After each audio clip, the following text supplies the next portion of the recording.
안녕하십니까.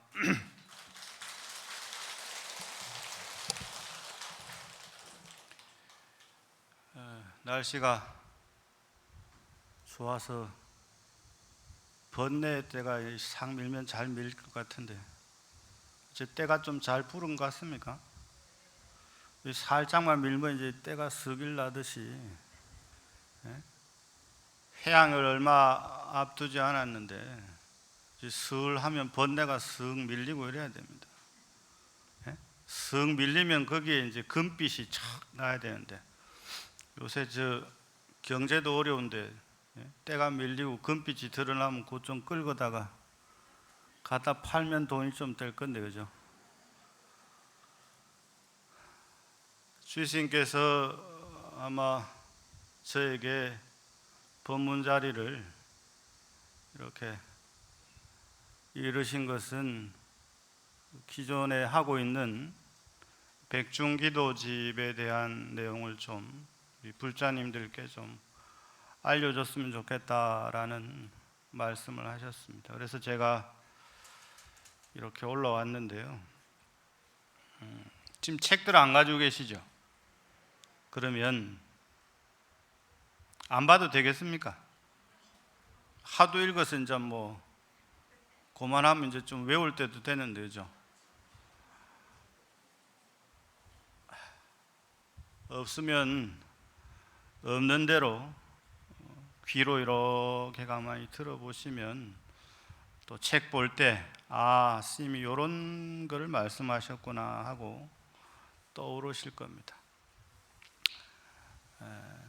주지스님께서 기존에 같은 법문을 늘상 하는 것보다 이제 통로사 불자들이라고 한다면 실천에 옮기는 것이 좋겠다라고 말씀을 하시면서 대중이 같이 부처님의 말씀을 독송하는 것이 그 어떤 공덕보다 크고 넓고 깊다라고 수많은 불보살님들께서 말씀을 하셨습니다. 때문에 통도사에서는 7월 백중을 맞이해서 나 자신과 나와 인연이 있는 영가들이 더 이상 윤회하지 않고 선도의 왕생커나 아미타불 계신 곳에 나기를 발언해 왔습니다. 근데 이제 하는 것도 중요하지만 우리말로 되어 있지만 어떤 의미를 담고 있는가 아는 것이 매우 중요하다. 그래서 거기에 대해서 몇 가지 말씀을 드리도록 하겠습니다. 백중 독송 기도문에 보면 첫 번째는 정신업진언으로 시작이 되고 있습니다. 한 6번 하니까 이제 조금 익숙해지셨죠? 지금까지 이제 5번 했나요? 그죠? 이제 좀 익숙해졌습니까? 정신업진언은 좀 생소한 진언이잖아요. 늘 해오셨나요? 맨날 정구업진언만 했지 정신업진언은 안 했지 않습니까? 그죠? 그래서 요게 정신업진언, 정구업진언, 정의업진언 이러니까 요걸 합치면 신구의가 되죠. 그죠? 신구의 하면은 딱 연결해서 나와야 되는데 신구의 뭡니까? 무슨 업입니까? 아이고 똑똑하시네. 신구의 삼업입니다. 그죠? 신구의 삼업. 우리가 항상 이렇게 모여서 부처님 전에 기도하고 하는 것은 수많은 큰 스님들이 말씀하시기를 업장을 녹이기 위한 거다 이렇게 말씀을 하시잖아요. 그러면 업장이라고 하는 것이 구체적으로 어떻게 지어지고 형성되는가, 그것이 무엇이길래 우리를 보살로 살지 못하고 끊임없이 중생으로 살게 하는가. 업을 짓는 데 가장 중요한 것 중에 하나가 바로 이 몸입니다. 몸이 좋게 하면 보살의 행위를 하지만 나쁘게 하면 끊임없이 중생의 행위를 하거든요. 이 몸을 가지고 부처의 행위를 하기가, 보살의 행위를 하기가 쉽지가 않단 말이죠. 그래서 정신없지는 하는 순간 나의 몸에 대한 관찰이 일어나야 됩니다. 몸에 대한 관찰은 어떻게 일어나느냐? 그러면 정신없지는 수다리 수마리 사바하면 내 몸이, 내 몸으로 짓는 업장이 맑아지느냐? 맑아지겠습니까? 맑아집니까? 아직 믿음이 부족하신 것 같군요. 맑아집니까? 이러면 네 맑아집니다 이렇게 해야 무슨 영험이 있죠. 다시 여쭙겠습니다. 맑아집니까? 아이고 참. 이렇게 하면 입으로 이렇게 하는 순간 몸이 맑아지는데요, 중요한 것은 그 뒤가 일어나야 됩니다. 뒤가 어떻게 일어나야 되느냐? 경전을 많이 읽으셔가지고 이제 들으면 딱 알 거예요. 우리의 몸은 지수화풍으로 이루어져 있잖아요, 그죠? 들어보셨죠? 자, 이때 정신없지는 하는 순간 동시에 나의 몸에 대한 관찰이 일어나야 됩니다. 나의 몸에 대한 살펴봄이 일어나야 된단 말이죠. 그래야만 정신없지는이 이루어지는 거예요. 입으로는 수다리 수마리 사바 하면서 동시에 나의 몸이 맑아지고 있구나, 나의 몸이라고 하는 것은 이렇게 형성되어 있구나 라고 하는 것을 관찰해야 된단 말이죠. 나의 몸은 지수, 화풍, 견습, 난동으로 이루어져 있다. 나의 몸은 딱딱한 성질과 축축한 성질과 불의 성질과 움직이게 하는 원동력으로 이루어져 있다. 이런 관찰이 일어나야 된단 말이죠. 이 쉽지가 않습니다. 이게 이제 고급반으로 올라가는 거예요. 수다리 수마리 사바만 하는 것은 기초반이고, 예? 이제 통로사 불자님들 정도 되면, 지금쯤 정도 되면 이걸 입으로 하는 동시에 몸에 대한 관찰이 쫙 일어나서 마치 엑스레이로 쫙 찍듯이 나의 몸에 대한 관찰이 동시에 일어나야 된다 이 말이죠.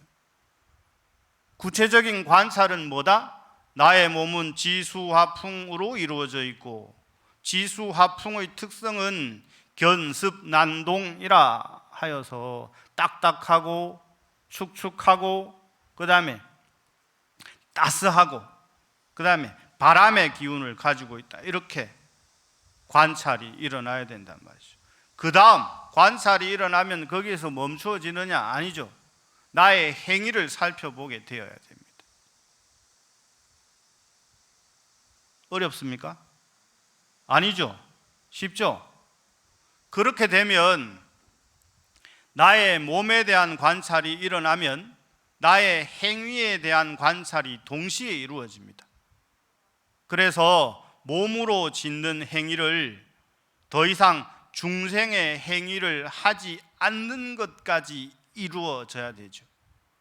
이렇게 세 가지가 동시에 이루어져야 됩니다. 입으로 정신없지는 하는 순간 몸에 대한 관찰이 일어나고, 몸에 대한 관찰이 일어나면 나의 행위에 대한 관찰이 일어나야 되죠. 나의 행위에 대한 관찰이 일어나면 어떤 효과를 낳게 되느냐? 더 이상 죄를 저지르지 않고 잘못을 범하지 않고 하여서 마침내 부처님과 같이, 보살님과 같이 되는 거죠. 쉽습니다. 쉬운데, 천하 없이 쉬운데 왜 부처가 되지 못하고 중생이 되지 못하는가? 말로 들을 때는 무지하게 쉬운데 이게 실천에 옮기기가 매우 힘들다는 거죠. 우리는 하도 오래 쓰지를 않고 살아서 이 망각의 동물이에요. 나쁜 건 들으면 잘 기억하는데 좋은 걸 들으면 잘 기억을 하지 못해요. 맞는 것 같습니까? 누가 지나가다 여러분 막 욕을 하잖아요. 그러면 귀가 저절로 이렇게 가가지고 내 욕하는 소리는 엄청 잘 들려요. 근데 내를 칭찬하는 소리는 그냥 그래 내를 칭찬하구나 이렇게 맙니다. 이걸 서양의 심리학자들이 연구를 해보니까 실제로 사람들은 나쁜 소리, 안 좋은 소문에는 민감하게 반응을 하고 좋은 소리, 좋은 소문에는 둔감하게 반응을 하더랍니다. 왜 그런가? 이것은 본능과 연관이 깊습니다. 나쁜 소리는 나에게 해를 끼치잖아요. 그죠? 나에게 나쁜 말을 한다는 것은 나에게 해를 끼치는 거거든요.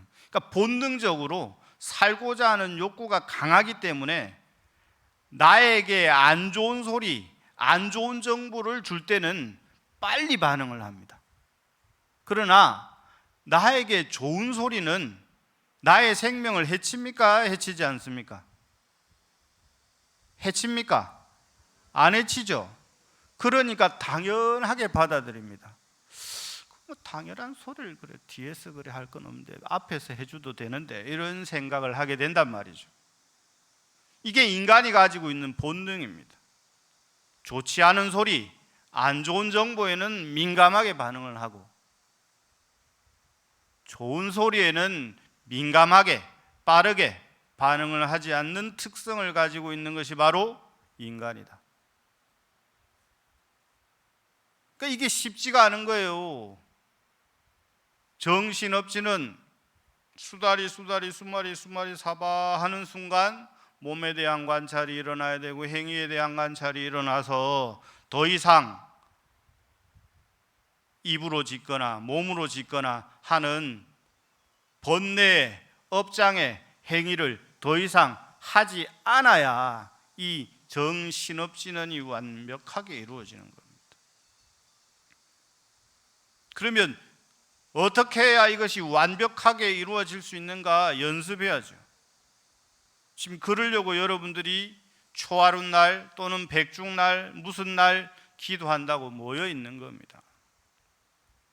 자, 처음 시작할 때 우리 읽을 때 어땠습니까? 혀가 잘 돌아가던가요? 이 혀가 기름칠이 안 돼가지고 잘 안 돌아갔잖아요. 맞죠? 황금빛 거룩한 모습이셔야 해야 되는데 이게 뭐 눈하고 입하고 막 이게 정신이 사나워가지고 이게 하다 보니까 스님은 저만한 층 가 있고, 예? 맞아요? 아닙니까? 첫 번째부터 그냥 잘 되던가요? 지금 다섯 번째쯤 되니까 이 귀를 이렇게 쫑긋 세워서 뒤를 들어보니 잘 따라 하시더라고.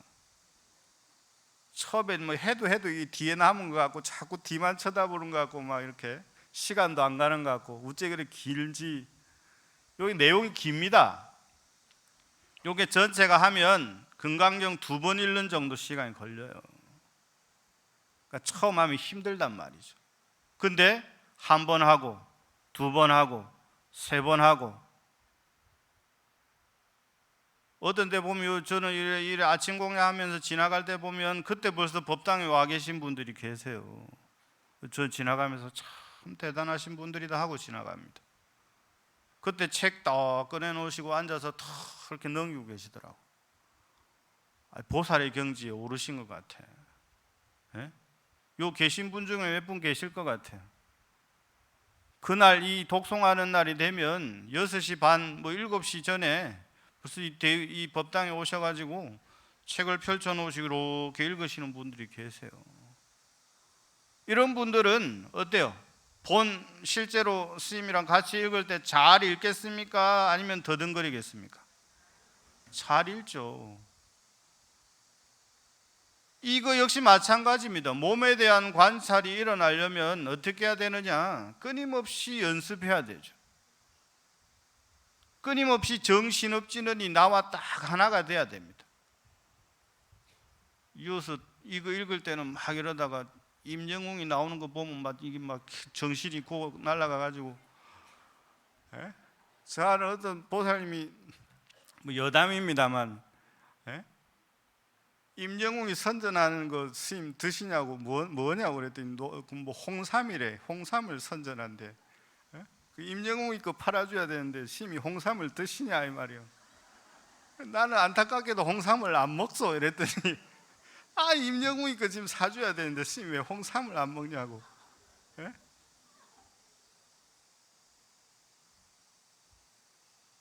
저는 뭐 듣기는 몇 번 들었습니다만 임영웅이가 그렇게 인기가 좋은 줄 몰랐어요. 예? 그러면서 하루는 심 이거 잡사 보이소 이러면서 슬쩍 갖다 놓고 하는데 임영웅이 선전하는 피자를 갖고 왔더라고요. 예?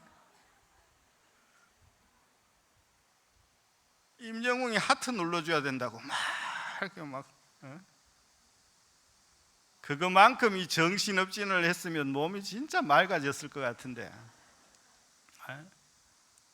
쉽지가 않단 말이죠. 내가 좋아하는 것들은 정말 거기에 흠뻑 빠져서 하는데 이것은 오래 하던 게 아니라 들을 때는 뭐 그럴듯하고 저럴듯한데 시간이 좀 지나면 천만리 팔만리로 달아나고 없어요. 예? 잘 되던가요?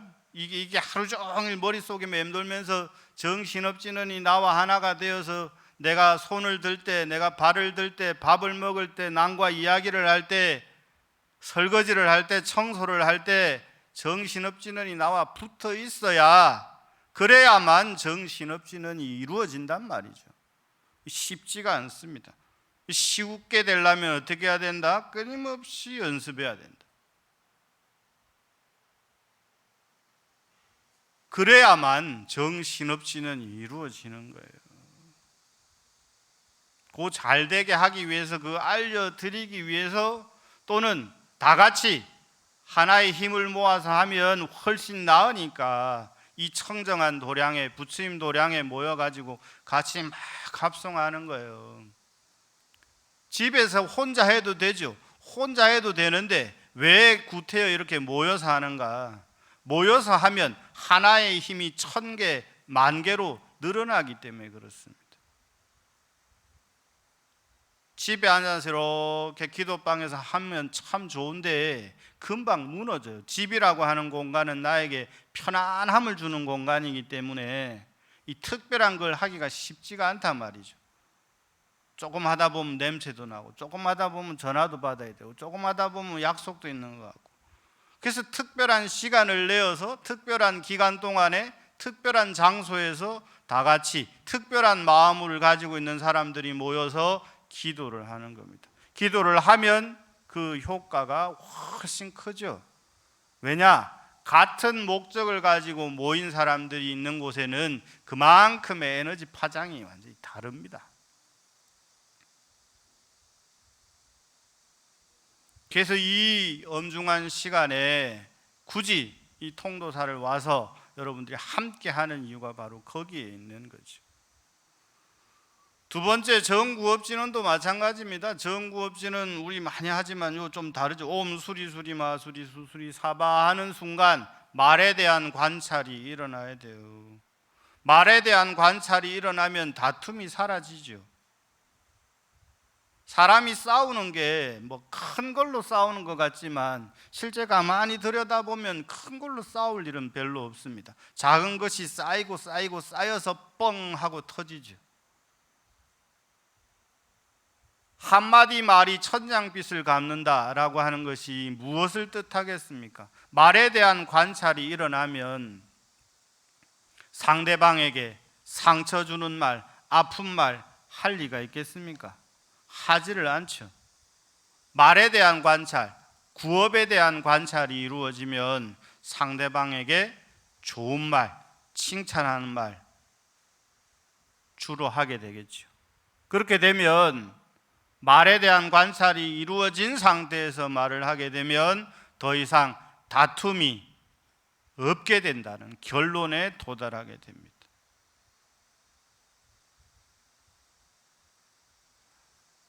죽음을 앞둔 사람들에게 질문을 합니다. 당신이 가장 후회되는 것이 무엇입니까? 라고 질문을 했을 때 그때 이 말을 꼭 했을 걸 한답니다. 말하지 못했던 거, 행동하지 못했던 거, 그때 당시에 뒤로 미뤘던 것이 가장 후회된다, 이렇게 이야기를 한단 말이죠. 여러분들도 지금이라도 몸으로 표현하지 못했던 거, 말로 표현하지 못했던 거, 이러한 것들을 표현하셔야 돼요. 그래야 원한이 있는 상태로 다른 세계로 가지를 않게 된단 말이죠. 그러기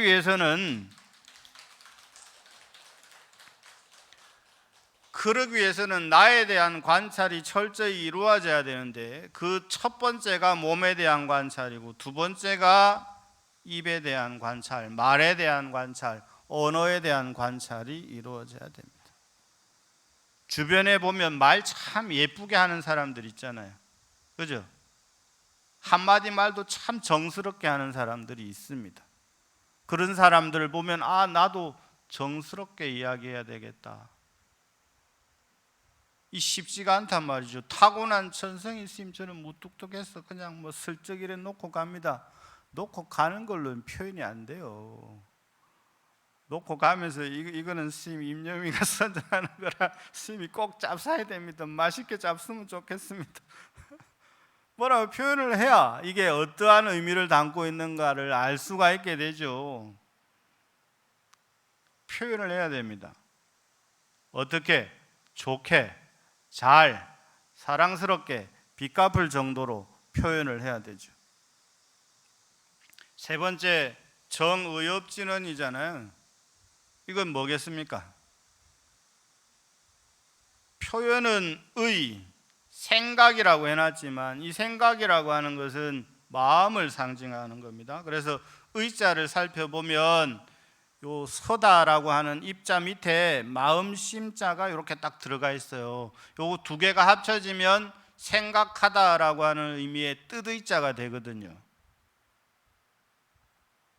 이렇게 떠올려 보세요. 이미지 트레이닝 한다 생각하고, 이게 연상 공부법이라 해가지고 요거 훈련하면 머리가 굉장히 좋아진답니다. 이 설입자, 그 밑에 마음 심자 붙으면 이게 뜻의자거든요. 마음의 이야기가 생각으로 정리된 거, 그것을 뜻이라고 한다. 아주 멋진 표현이에요. 마음이 정리된 상태, 그걸 뜻이라고 한다.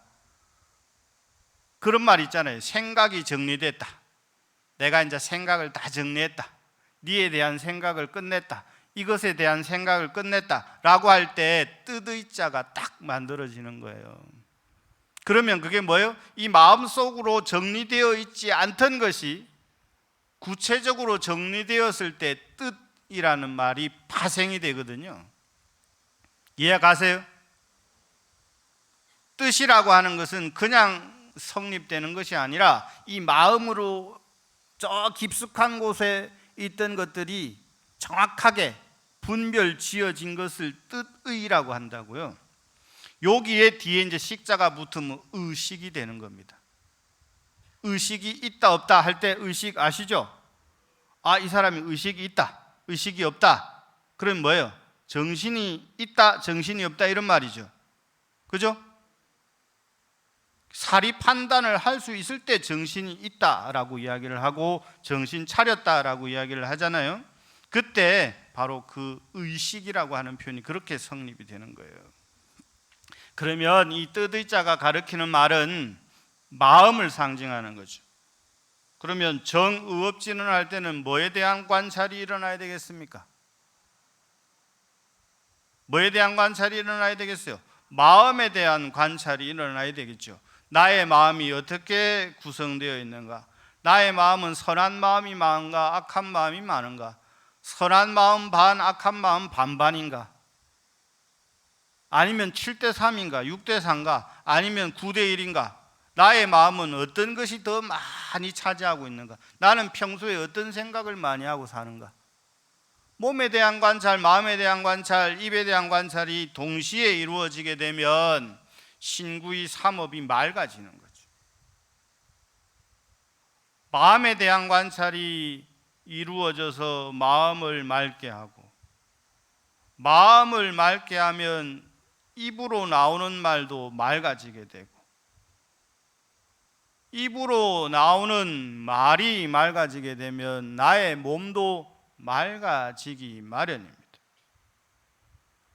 몸이 맑아지면 마음이 맑아지고, 마음이 맑아지면 입이 맑아지고, 이것이 동시에요. 하나가 완벽하게 이루어지면 뒤에 두 개, 나머지 두 개는 자연스럽게 이루어진단 말이죠. 이게 공부 방법입니다. 이게 가장 기본 원리예요. 기도를 하거나 참선을 하거나 연부를 하거나 절을 하거나 모든 수행의 가장 근간은 이 몸에 대한, 마음에 대한, 입에 대한 관찰로부터 이루어져야 된단 말이죠. 마음에 대한 관찰이 쭉 이어지면 이것을 무엇이라 표현하느냐? 이것을 삼매라고 표현을 합니다. 좀 어려운 말로 하면 이걸 사마타라고 표현합니다. 하나가 되어서 오롯이 집중되어져 있는 상태, 이것을 사마타라고 표현을 하고, 사마타라고 하는 것은 처음부터 끝까지 일어나고 사라지는, 내 마음이 생겼다가 내 마음이 사라지는 모든 과정을 하나도 놓침없이 살펴보는 거예요.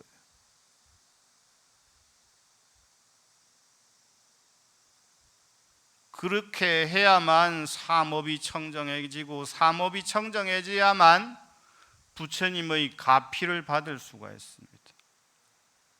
자, 여러분, 이 잔에 차가 지금 가득 차 있는데, 가득 차 있는 상태에서는 차를 더 부을 수가 있습니까? 없습니까? 부을 수가 없죠. 여러분들이 삼업이 청정하게 되어 있는 상태가 되어야만, 비어져 있어야만 부처님이 이렇게 가피를 내리실 때 부처님의 가피가 여러분들에게 싹 스며들 수가 있습니다. 근데 여러분들이 신구의 삼업으로 가득 차 있어서 부처님 아니라 어떤 누가 오더라도 여러분들에게 아무리 좋은 에너지를 준다 하더라도 여러분들에겐 그 에너지가 전달이 되지를 않죠. 부처님의 가피가 여러분들에게 들어갈 틈이 없단 말이에요. 그래서 맨 처음 신구의 삼업을 맑게 하는 거예요. 그러면서 동시에 부처님의 가피력이 여러분들과 함께 하는 거죠. 그래야만 무엇과 무엇이 하나가 되는 과정, 결과를 이루어내느냐? 부처님의 가르침과 부처님과 내가 하나가 될 수 있는 조건이 딱 갖추어지는 거예요. 그때부터 이제 이 내용들이 더 이상 먼 나라의 다른 세계의 이야기가 아니라 나의 이야기가 되는 겁니다. 그러고 나서 이제 찬탄하는 거예요. 이 찬탄 내용은, 요 첫 번째 찬탄이라고 되어 있는 것은 관음 예문에 나오는 부분을 제가 이렇게 갖다 집어넣은 겁니다. 기존에 있던 게 아닙니다. 이 관음 예문에 보면 이런 내용들이 나와요. 이런 내용을 갖다가 찬탄이라고 해서 제가 맨 처음에 갖다 집어넣은 거예요. 찬탄을 하게 되면 어떤 결과를 낳게 되느냐? 이 찬탄의 내용이 황금빛 거룩한 모습이시여 백억의 국토를 두루 비추시네, 이렇게 부처님을 찬탄하는 내용이거든요. 부처님을 찬탄하다 보면 내가 어느 사이인가 부처님과 닮아 있게 되어 있습니다. 그래서 끊임없이 찬탄을 하는데, 여러분들이 익숙한 불탄계는 뭐냐 그러면 천상천하, 천상천하, 무여불, 나와줘야죠. 시방세계, 그렇죠. 세간소유, 일체무유, 그렇죠. 부처님을 찬탄하는데 왜 이걸 하느냐? 서가모니불 정근하고 천상천하 무여불 하잖아요. 왜 하느냐? 내가 염송한, 내가 염불한 부처님의 명호가, 부처님께서 이와 같이 대단한 분이시다, 나도 부처님을 꼭 닮겠다라는 의미가 되는 거예요.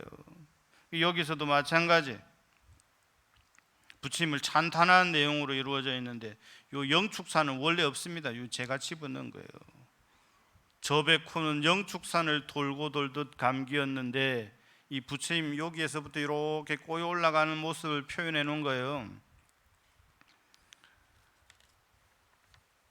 그 다음에 이제 보면 서원이라고 되어 있는 대목인데, 이 서원은 신라시대에 지어진 향가입니다. 원앙생가라고 하는, 그걸 갖다가 딱 집어넣은 거예요. 찬탄과 서원, 이 순서로 이루어져 있거든요.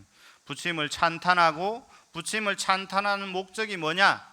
나도 이렇게 되겠다, 이렇게 되고 싶다.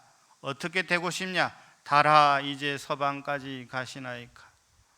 무량수불 전에 다시금 살해소서. 다진 기쁘신 님께 우러러 두 손 모으고 살해소서. 가고파라 가고파라 그리운 사람 있다 살해소서. 아, 이 몸 보내주어 48대원 이루소서. 이것은 내가 서방정토 극락세계에 나기를 발언하는 내용이에요.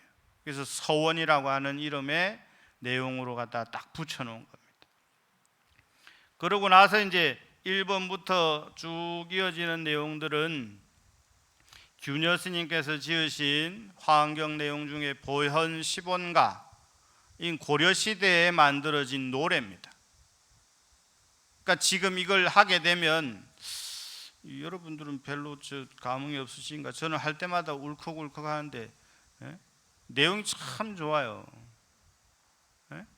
마음의 붓으로 그리운, 요때 딱 떼야 됩니다. 기억하고 계세요. 마음의 붓으로 그리운 떼고 부처님 앞에 이렇게 가야 돼요. 마음의 붓으로 그리운 부처님 앞에 이러면 안 돼요. 무슨 말인지 이해 가십니까? 마음의 붓으로 그리운 이러면 마음의 붓을 가지고 이렇게 그렸단 말이 되고, 마음의 붓으로 그리운 부처님 이러면 어떻게 돼야 돼요? 어떻게 돼요? 다른 의미가 되죠. 맞죠? 그래서 이 한글이 재밌는 거예요. 마음의 붓으로 그리운 부처님 앞에, 마음의 붓으로 그리운 부처님 앞에. 틀립니다. 요거 기억을 잘 하셔야 됩니다. 이 내용들이 균여라고 하는 스님께서 지으신 보현 10원가를 옮겨 놓은 것이고요. 이제 본격적으로 읽게 되는 정진이라고 하는 이 대목은 1900년대 부처님 사리를 모신 곳 중에 하나인 건봉사, 그건 이제 불례사리라고 해서 그 역시 통도사와 연관이 깊은 사리입니다. 통도사 사리가 건봉사로 가고 온 데로 갑니다. 이 자장스님이 가지고 오신 사리가 온 데로 가요. 후대의 5대 정멸부궁이 그렇게 해서 만들어지는 겁니다. 5대 정멸부궁 가운데 자장스님, 통도사를 지으신 자장스님과 인연이 없는 곳이 없어요. 우리나라는 사리신앙의 가장 정점에 자장스님이 계시고, 이 자장스님이 지으신 통도사가 가장 그 정점에 있는 절입니다. 건봉사에서 연부를 통해서 정토에 나는 기도를 오래 하거든요. 그곳에서 주로 수행한 경전이 뭐냐, 말씀이 뭐냐, 바로 이 권왕가라고 하는 이 대목입니다. 부처님 경전 중에 좋은 말씀만 모아가지고 대중이 함께 늘 합송하면서 아미타불 계시는 서방정토에 가기를 염원했다는 거예요. 이거 역시 근원을 찾아 올라가면 통도사입니다. 통도사는 백년암에서 만일 연부를 했다는 기록이 많이 남아있고, 신라시대 삼국유사에 보면 통도사 앞에 산문 있는 그곳에 몸을 버리고 허공으로 서방정토로 날아가신 수행자들 이야기가 나오거든요. 이 연부를 하다가 그대로 몸 버리고 바로 서방정토에 가셨단 말이에요. 이런 이야기들이 굉장히 많습니다. 여러분들도 혹시 압니까? 여기서 이러고 있다가 딱 그대로고 막 서방정토 극락세계 아미타불 계신 곳으로 바로 갈지, 바로 갈 수 있을 거예요. 몸은 두고 가면 좀 뒤처닥거리 하기가 힘드니까 몸도 딱 가지고 서방정토 극락세계로 바로 갈 수 있다 이 말이죠.